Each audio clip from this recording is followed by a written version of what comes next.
जलयात्रेच्या माध्यमातून दुष्काळ हटण्यास मदत होणार आमदार पडवळकर, तर संगमनेरला गोदा ते नर्मदा जलयात्रेचे आमदार खताळ यांनी केले जल्लोषात स्वागत. बघा सविस्तर न्यूज एमपीवर.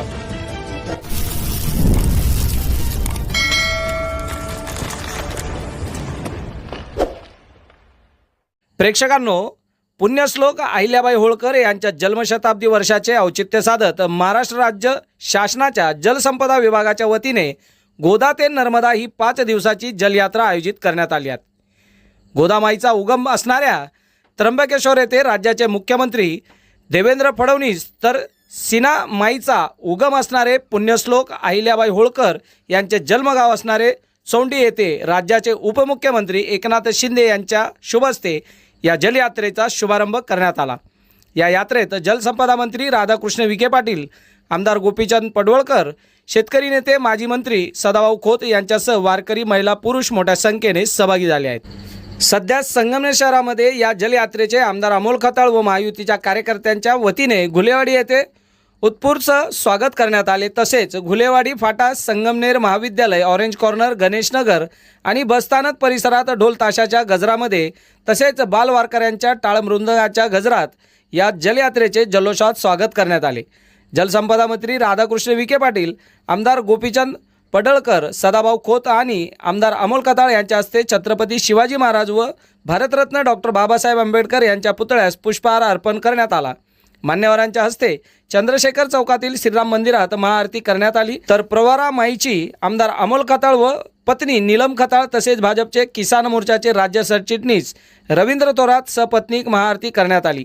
यावेळी जलसंपदा विभागाचे अधिकारी व महायुतीचे कार्यकर्ते मोठ्या संख्येने सहभागी झाले होते. यावेळी आमदार गोपीचंद पडळकर आणि आमदार अमोल खताळ पाटील यांनी काय मत व्यक्त केलं, बघा सविस्तर न्यूज एमपीच्या माध्यमातून. संगमनेरकरांनी स्वागत केलं.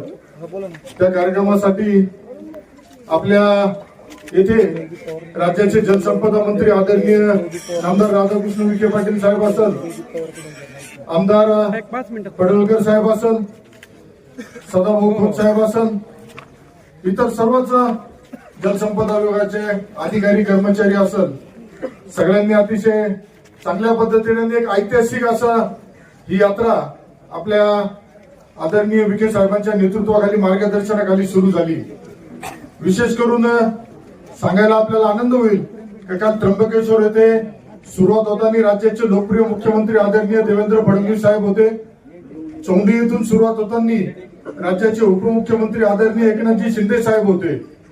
प्रत्येक मतदारसंघात आपल्याकडे संगमनेरला 5 वाजता यात्रा येणार होती, परंतु यात्रा आपल्याकडे रात्री 10 वाजता आली. हे प्रेम, हा उत्साह प्रत्येक ठिकाणी नाशिकवरून, त्र्यंबकवरून निघाल्यानंतर प्रत्येक ठिकाणी ज्या पद्धतीने स्वागत झालं, निश्चितच मला वाटतं का ही जी यात्रा आहे, या यात्रेच्या माध्यमातून येणाऱ्या कालावधीमध्ये महाराष्ट्रामध्ये जो दुष्काळ असतो, हा दुष्काळ हटवण्यासाठी या यात्रेच्या माध्यमातून निश्चित चांगला प्रयत्न होईल. अहिल्यादेवींचा विचार वारसा असेल, विकासासाठी आज आपण इथं आरती केली. या आरतीच्या ठिकाणी सुद्धा हे जे आहे हा घाट सुद्धा अहिल्यादेवींच्या कार्यकाळातील असल्यामुळं या घाटाला आपल्याला विशेष महत्व होतं. आजच्या खरंच एक आनंद, आणि मी राज्याचे जलसंपदा मंत्री आदरणीय आमदार राधाकृष्ण विखे पाटील साहेबांचे आभार मानेल. साहेब, तुम्ही आम्हाला संगमनेरकरांना संधी दिली, त्यामुळं निश्चित आम्हाला एक आनंद झाला आणि आपल्याला या यात्रेत स्वागत करण्याची संधी दिली, त्याबद्दल मी साहेबांचा आभारी आहे. आणि जलसंपदा विभागाचे आमचे अधिकारी कर्मचारी अतिशय मेहनतीने काम करताय, त्यांचं सुद्धा मी आभार व्यक्त करतो, त्यांचं सुद्धा अभिनंदन करतो.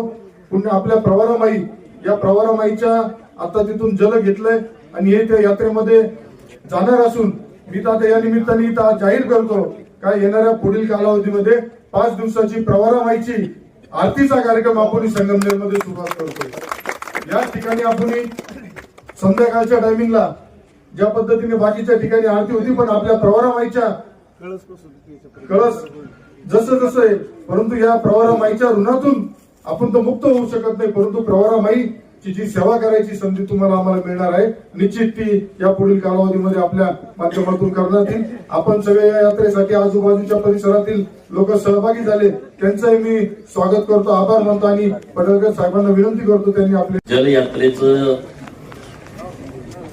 नियोजन राज्याचे लोकप्रिय मुख्यमंत्री माननीय देवेंद्र फडणवीस साहेब यांच्या नेतृत्वात जलसंपदा खात्याचे कर्तबगार मंत्री माननीय राधाकृष्ण विखे पाटील साहेब यांच्या संकल्पनेतून या यात्रेचं नियोजन करण्यात आलंय।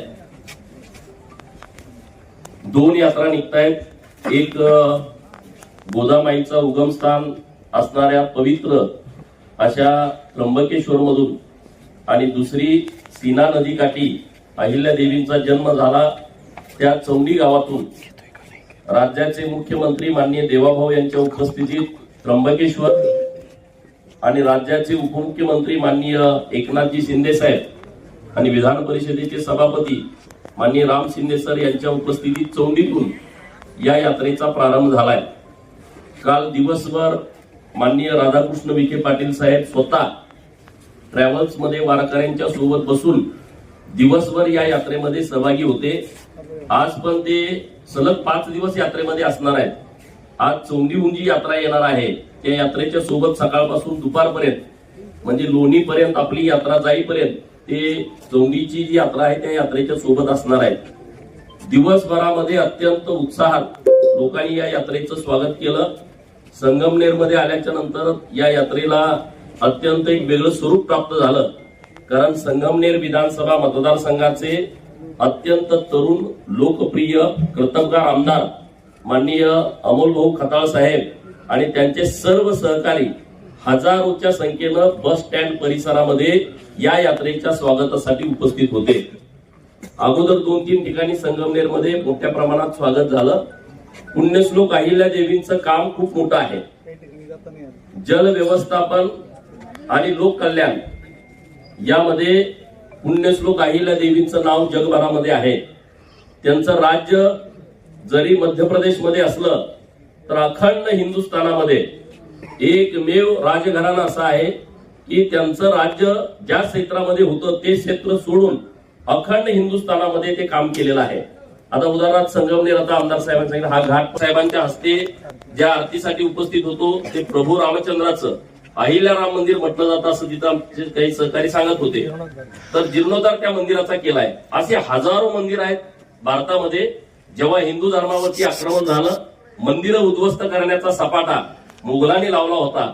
मूर्तींची तोडफोड करणं, मंदिरांची नासधूस करणं, शिखरं तोडून टाकणं, अशा काळामध्ये अखंड भारतातल्या मंदिरांचा जीर्णोद्धार पुण्यश्लोक अहिल्या देवीने केला।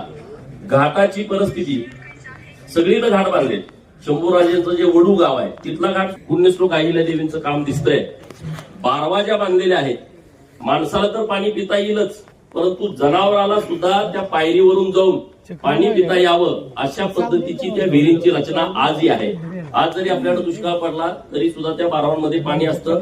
त्या बारवांची खोली जास्त नाही, म्हणजे त्यांचं हे जे शास्त्र आहे पाण्याच्या संदर्भातलं हे अत्यंत प्रगल्भ होतं।